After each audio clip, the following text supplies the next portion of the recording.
Hello and welcome to the channel, Picture Book Creators. My name is Mary Janelle and I'm here today with Procreate on my iPad and I'm working. I thought I would invite you into my process as I am illustrating a picture book. Today, I think this will be most valuable to anyone who is interested in learning how to use Procreate, start out in drawing and illustration for picture books, and particularly watercoloring in digital form. So today I am watercoloring these sweet little bunnies, but it is digital. I'm using watercolor brushes and I have a very particular palette, and I thought you might enjoy my process. And so while I am digitally painting, I also thought I would share with you a little bit about my start in digital illustration. And just as a pointer, I'm going to be painting under my outline layer. So I have an outline layer that is there and I'm going to be painting under it. So I started in digital illustration several years ago. I can't remember how many, but probably about 5. Before that, I was traditional watercolor and, you know, the typical illustration mediums, colored pencil, ink, watercolor. And I got curious about Procreate on the iPad, but at the time I did not have an iPad and I was very hesitant to make the kind of investment that it was going to take to have a good iPad. And so I asked a lot of questions to people that I knew were using Procreate on the iPad. One of them happened to be a hair client at the time. I was hairstyling in a local salon. And just to interrupt here, I noticed I forgot a line. So I'm just going to go back up to that layer and grab that color, switch to a sketcher brush and create that line there. It's just that easy with digital to fix what you notice is wrong. Now I'm going to go in and create the bunny pants. Okay, so to continue my story, I had a hair client who really told me that Procreate on the iPad changed her life as an artist. And I thought, wow, that's a bit extreme to say it changed your life. But she told me all the reasons why. You're able to illustrate on the go without much mess, able to work in layers, which I was very familiar with because I did spend a decade as a photographer and am prolific with Photoshop, which is a layer-based digital program. So I knew exactly what kind of freedom she was referring to. So I listened intently, and as she spoke to me about how she claimed that Procreate changed her life, I thought, you know what? I feel like I relate to a lot of what she shared with me. And I think that as soon as I could afford the investment, I would get an iPad and get going on the new digital chapter of my life, digital art chapter. And so sure enough, I finally took the plunge. And just like any medium that you switch to, it's really a thrill to switch, but there comes a lot of frustrations. And I was frustrated at first. I want to do a video about the first 5 things I wish I knew about Procreate because I was already an artist and illustrator. I got Procreate wanting to be able to be prolific right away. I was like, just let me figure this out and do it right away. I wanted to make a piece of art that I was really happy with from the get-go. It didn't take me long, but I definitely had frustration with my limitations just because I didn't know the medium, you know, all of the tools and tricks in Procreate. So fast forward, I would say that I shared very similar experience to what my hair client had told me that day.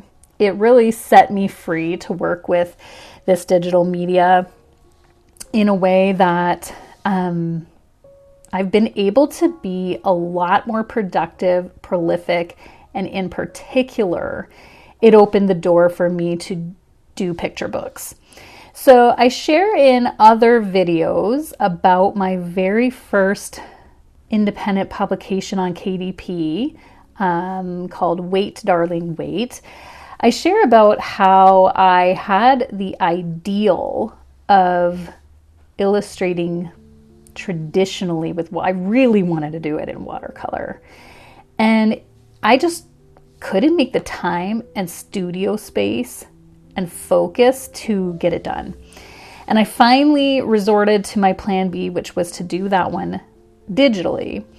And I found that though it hadn't been my first choice, I found myself loving the process. I loved how fast I could go, how much control and flexibility I had of the illustrations, and the fact I was able to quickly duplicate elements, like for example, grass or flowers, and move them from one file to the next. And I noticed a little mistake here that I'm going to go in and fix. My garden hose. I had moved the hands around on my bunny. I had manipulated them because I needed them farther apart, and it messed up the garden hose. So I really loved the experience of illustrating that first book, and I knew I wasn't going to turn back. I would still love to do some books with traditional media, but I can go so much quicker with digital. And with the iPad here, I can travel around the world, like work in the airports, and there's just so much freedom in it. And I really, you can see I use a previous illustration to grab my palette. Even though I have a palette created in here, this is my palette, I find it's a little more consistent to grab out of a previous illustration. So here I am. I am pretty busy with my picture book world, my picture book creation, and Procreate on the iPad is my main art form in the illustration. It's my main medium, I should say, not art form. And I guess that I would say to anyone who's looking to get started in illustrating picture books to strongly consider this art form and in investing time and energy into learning it well and into developing your craft really well in this art form. I recognize that there's some that won't be interested in using any kind of tech. You'll lean more towards traditional media, but I have had a great experience, and I believe anyone can learn this, even if you needed to get yourself lessons. I think it's something to consider. And I have found that, let's see here, as in terms of keeping my skills strong in traditional art. So I have been afraid that I would lose, there's a saying, use it or lose it. And I have been afraid that I would lose my ability to watercolor and render illustrations the old-fashioned way. But I've tried to not live in fear of that. I do practice it from time to time, where I will, get out my paint supplies and do some practice. But I find that I've really just had to let go and be comfortable with the fact that I'm really right now a digital artist. That's hard for me to even say because I never thought I'd say that. But I've really taken to be able to create this way. And I need to accept that, that this is what I'm able to do. And it has given me so much freedom on so many levels. And so here on the channel, I'd love to answer more questions about digital art, about Procreate in particular. I'd love to create a space where maybe I can foster some learning and your skill development. As you know, here on the channel right now, I'm focusing on the art of writing picture books. So there is a lot of writing help. I create resources for picture book creators, printable, downloadable resources that help you to template and like story builder templates that help you to get your story out into the world. I have exercise book that help you to practice and hone your skills, really just be able to learn all the fundamentals through exercising your skills. And I have these resources because they're really what I needed to see in the world. And I needed those resources for myself is what it came down to. So I thought, if I need them, other picture book creators need them, other aspiring writers need them. So I began to create these printable resources, and that's one of the main tools I use on the channel to inspire you to hone your craft. And it's my desire to also create those kind of resources for illustration as well. So right now I have the writing series out, but I've been really thinking on how can I get more of you illustrating your own work. I know that a lot of people out there want to illustrate their own work and not hire someone or use AI. And yet I always say, it's a marathon, not a sprint. So it takes time to learn the art of illustration. I'm just thinking here, do I want Grandma's nose that small? So we're going to totally redo Grandma's nose right now.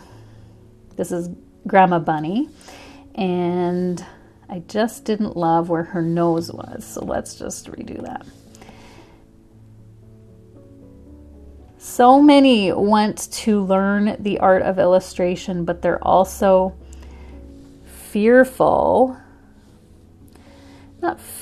hesitant to really put in the hours. I think Grandma's nose needs to be a bit bigger. So yes, there's a lot of hours and time invested in learning what you're seeing me do, but it's rewarding. And if you feel called to it, then I highly encourage you to consider just following the lead on that call. And you can't see this right now, but my kitty came to visit because he heard me talking, and I don't have anybody else in the house right now. So he's like, oh, she must be talking to me. And so he's here at my feet thinking, oh, look, she's talking to me. I'm so special. Little does he know I'm talking to YouTube world. And this is the first time I've done this kind of video and even just chatted about something like this. So if you like this style video where I'm just chatting and sharing behind the scenes during my work, would you give me a thumbs up and let me know, or say so in the comments? Because if I don't get many views on this, I'll just assume that the channel doesn't appreciate this as much. You know, YouTube is funny of what the algorithm will send out there. So if I don't get a lot of action, I will just assume that this type of content is not meant for my channel. But if you like this and you want to see more behind the scenes type of illustration work, please give the video some love. That will really help me know if that's the type of video that you all would appreciate here. So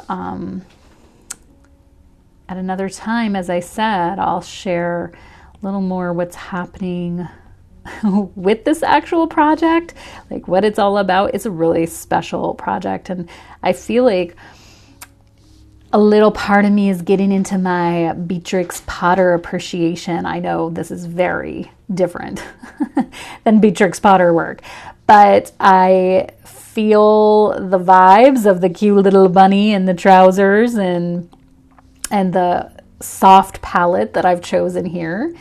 And there's just sometimes that I'm like, oh, I've always wanted to do a little Beatrix Potter inspired type of piece. So there we go.